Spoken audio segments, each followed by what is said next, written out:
Peace, peace, peace. This is Eric, the Mad Scientist, True Knowledge. You can catch me on Eric, the Mad Scientist, True Knowledge, Facebook, Bing, TikTok. YouTube, Elevate Yah, Y-A-H, Mans, Elevate Yah, Mans, Research on YouTube. I'm about to make a Facebook page for that too, or you can check it on my regular Facebook and Instagram, TrueHeart30. Let's get to the presentation. This is Who is Lucifer? I'm going to break down all the different meanings: the Wicked King, Saint Lucifer, the Morning Star, and the esoteric meaning. So I'm showing the Bible like I've been showing that it's different layers in it and how all these things got into the Bible to be. Because you have to understand history and translation, influence, and invasions and conquering. I always tell people. All right, let's get to the slides. Let's get to Isaiah. This is the verse that people use a lot to try to say that it was about a being that fell from heaven. Okay, let's go to this verse. How art thou fallen from heaven, O Lucifer, son of the morning? Heaven, which means sky. How art thou cut down to the ground, which didst weaken the nations? For thou hast said in thy heart, I will ascend to heaven. I will exalt my throne above the stars of God. I will sit also upon the mount of the congregation in the sides of the north. Now, people with limited understanding of how they spoke and history and translation would think that this is a being that's talking about going into heaven. And me as a Christian, I've heard it before, of he tried to take over heaven and he was thrown down. But no, this is about a king who wanted to be worshipped just as much as God. He don't have to ascend to heaven. What he's meaning, I want to be worshipped and be more just as powerful as God on here on earth, that people will bow to me. Now you say, what are you talking about? You don't know what you're talking about. Okay, I don't. Let's go to the next verse that people don't really use. Okay, Isaiah 14:14-16. The wicked king that fell. How you have fallen from heaven, morning star, son of the dawn. You have been cast down to earth, but a wicked ruler. All right, 14-16. This is the one they'll never go to. They that see thee shall narrowly look upon thee and consider thee, saying, is this the man that made the earth to tremble, that did shake the kingdoms? Because back in the day, people look at these rulers as gods, and they try to portray themselves as gods. So when they seen this man fall, he fell from his grace, from the kingdom, and they looked and said, this is the man? This is the man that was locking all the prisons that wouldn't let us go. This is the man that tried to knock down the nations. This is the man that said he wanted to be like God, but then he has fallen on his knees. Look at him, okay?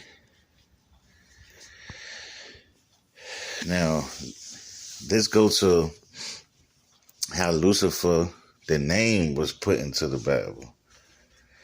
Meet this guy right here named Saint Lucifer. Because as we know in Isaiah, most people would tell you, most scholars would tell you that Lucifer was the king of Babylon, which we understand that his name wasn't Lucifer. So how did the name Lucifer get in the Bible? How Lucifer was put in the Bible through translation. A representative of Pope Liberius, Lucifer attended the Synod of Magdalenum Council of Malene in 355. There he defended Athanasius, the bishop of Alexandria, who had been condemned for his opposition to Arianism. Arian theology holds that the Son of God is not co-eternal with God the Father and is distinct from the Father. The name Lucifer, how is that a saint named Lucifer? The monitor that many Christians use interchangeably with Satan. Turns out that Lucifer was not an uncommon name in Roman times, and his mention in the Bible was somewhat of a misunderstanding. Now, for my research of this, it was a guy named St. Jerome. And I guess they was beefing and it had something to do with politics. It's the same way they do now. When they argue with each other, what they do, they make ads about each other. Making sure that people look at each other wicked. So one can win over top of the other. Now, let's meet the man who put it in there, who they say put it in there. St. Jerome made Lucifer a demonic being. Through translation now. Because the way he put the name and the way they use these words, heaven and stuff, and then later on made you believe that heaven was a place after death and Lucifer was a being. All this stuff was systematically put in for you to think this. Lucifer in Latin means light bringer, and the name was associated with the planet Venus. Lost in translation, scholars point to St. Jerome, who translated the Bible into Latin from the original Hebrew and the ancient Greek, for associating the name Lucifer with the devil.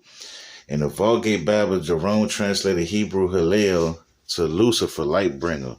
But in Isaiah, Lucifer is the king of Babylon who represented himself as the morning star. Venus, Isaiah 14, contains a taunt, a kind of ancient insult, song or poem, against one of the oppressors of Israel. The king of Babylon, explains Catholic.com. The king of Babylon fancies himself as something high and mighty, like the day star itself, but God brings him low to the end. Now you see that? It's talking about the king of Babylon. So now you see that they put the king of Babylon saying that he was trying to be high and fail. Then through translations from a guy beefing with another guy, he put his name in it, which is Lucifer. So these are the two things, and two of these got mixed up into that. That's why I said through translation and through other things, this Bible have layers and layers and layers. Okay, now what is the morning star? Because Lucifer is known as the morning star. Morning star being Venus. Why is Venus called the morning star or the evening star? Venus shines so brightly that it is the first star to appear in the sky after the sun sets, or the last to appear before the sun rises. Its orbit's position changes, thus causing it to appear at different times of the night throughout the year. Okay? So this is what I would call, and I said a lot of them had what's called astrology religion. They would take planets, they would take nature, planets, stars, all this stuff, and create deities with them. So now you see that the fallen part of going up to high, falling down, is the king of Babylon. The translation of what the word they use comes from a man named Saint Lucifer, who in politics, I got his name used as wickedness, so the other one can win. The Venus is what you call the astrology worship that they did, taking deities from planets. Okay, so you're seeing that's 3 levels right there. Morning star and the Vulgate, bringer of dawn. The Septuagint renders Greek as bringer of dawn, the ancient Greek name for the Septuagint, Septuagint. Bringer of dawn, the ancient Greek name for the morning star. Similarly, the Vulgate renders Latin as Lucifer, the name in the language for morning star. So now they're saying through the language, they use that name. So it all has different meanings. It's so deep because of the language, the influence, the translation, all this stuff can mean different things if you look at it from different eyes. And this is what I'm trying to get people to understand. That's why people can look at this and say, oh, Lucifer is this. No, Lucifer is this. Lucifer is the morning star. Lucifer is the king of Babylon. This is how it is because it's different layers. All of y'all not wrong. But when you put it all together, then you get the whole truth. All right. Now, this is what some scholars say. Shahar dawn. This is what they say, the dawn. This is what they say that part is coming from when it's talking about the dawn in the Bible. The Canaanite God. We can begin to translate the Old Testament to the Greek around 200 BCE, a version now known as the Septuagint. Jewish scholars assigned to the task came across this phase in Isaiah 14:12. Hillel ben Shahar. Shahar was the Canaanite god of dawn. To this day, the word in Arabic for dawn is Sahar, and Hillel, the morning star, was his son. In Greek, the phrase became, well, you know that word's the Greek name. So this is telling you that they think that this could have been a Canaanite god that got put into the Bible too. So that's 4 layers now. 4 layers. The man, the king, the wicked king, Saint Lucifer, the Venus, the morning star of the dawn, which means what is the Canaanite god. Boy, it gets deep. Okay. All right. All right. Canaanite Israelite religion. Now, I'm showing this because I'm showing how close the Israelite and Canaanite religion is. Every time I go into the history of it, I see a similarity between the both. Canaanite religion is a controversial term because the Bible and some religious scholars distinguish between Canaanite and Israelite religion. However, biblical and archaeology data suggest that Israelite religion was one local variety of a larger regional Canaanite religion. Canaanite religion is the religion of all peoples living on the eastern Mediterranean seaboard prior to the Common Era. The gods and the myths in this religion display some stable characteristics, yet evolve new details and change in divine relationships throughout the ancient times. So we all know when we went over there, we didn't kill the Canaanites. We actually got influenced. We actually started worshiping some of their gods. And some scholars say that we actually influenced them too. So that's what the argument over El is. Some say El was brought in by the Israelites. Some will say Israelites took El from the Canaanites. Okay, Gnostic mystery of Lucifer and esoteric meaning. You know, I try to make this short as I can. I don't want to make it too long so people can really look at it and, you know, not get bored or anything. Madame Blavatsky claims of how Lucifer got in the Bible. And this is her claims, which is mysticism. She's part of the mysticism esoteric. Using esoteric, my bad. The name Lucifer is not a real name that appears in the Bible, but Latin version of the original word Hillel, which means the shining one. The name Lucifer appears in the King James Version of the Bible and its meaning light bringer is given it according to the Madame Blavatsky. It is Pope Gregory that made a connection between Lucifer and Satan when interpreting the only appearing mention of Lucifer in the Old Testament from a passage of Isaiah that says, "How art thou fallen from heaven, Lucifer, son of the morning," which was a passage criticizing the Assyrian king. So now this is somebody else that's saying the Assyrian king is who Lucifer is in the Bible. Now these are just, I'm going both sides of different arguments. That's what I do as a researcher, and that's what researchers do. You try to get all the information and put both sides. You don't just go one way. You don't go a biased way. You don't go with an agenda. Most people do, though. Jesus calling himself the morning star.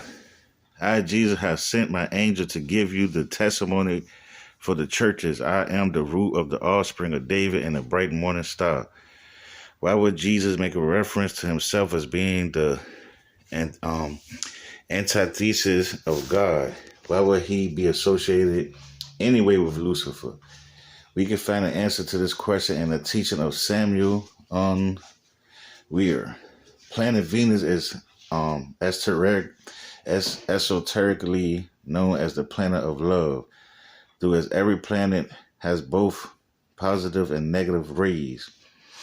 We can discover that the negative side of Venus is the opposite of love. It is lust. So now we get into the esoteric part of what Venus is symbolically, which means love.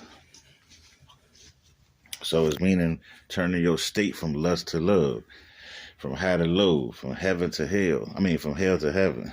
Okay? Let's go.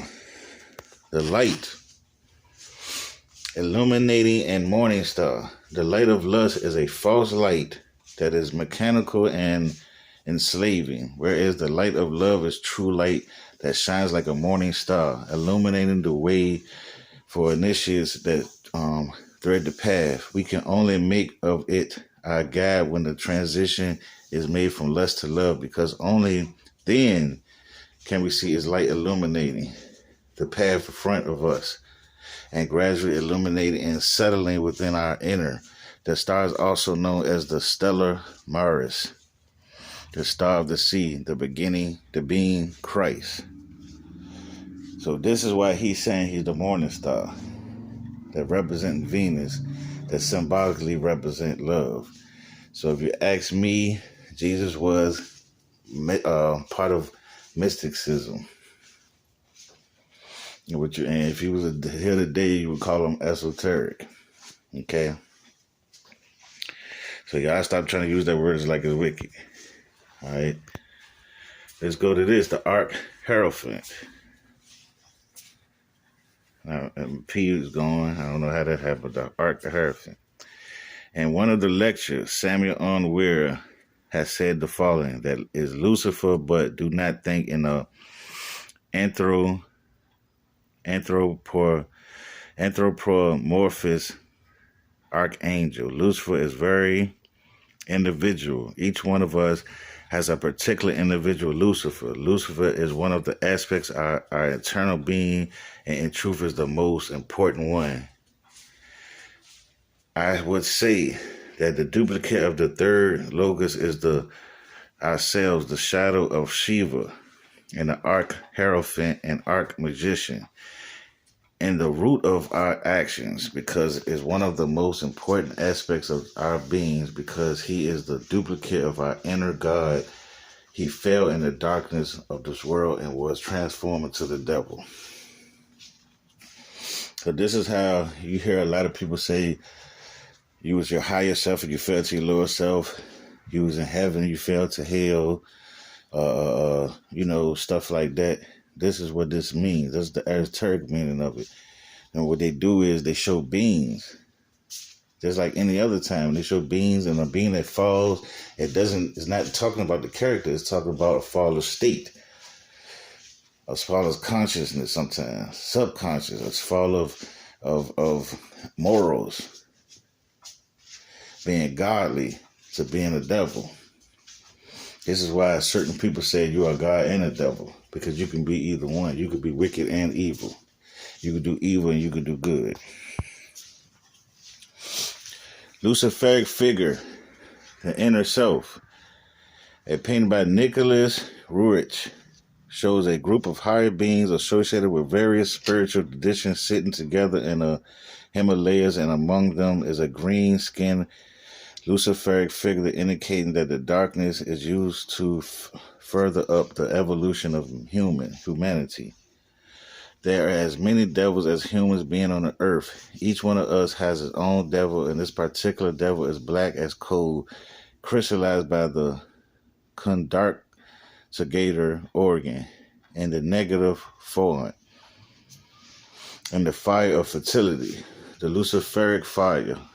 Lucifer is in awkwardness, but he has the most excellent creature, not inside the being, but in ourselves. So this is showing different aspects of spirituality, and it's talking about the evolution of humanity spiritually, and how when we talk about like I said, inside ourselves, the Lucifer, the devils as humans inside ourselves, we become devils. That's like all these people out here shooting, killing stuff. They chose the evil. They chose the wickedness. They chose to be the devil. The people that's trying to get close to the Most High becomes godly, becomes a God on earth. You know what I'm saying? But society makes you think that money and riches is what make you God, when it doesn't. Okay, let's go.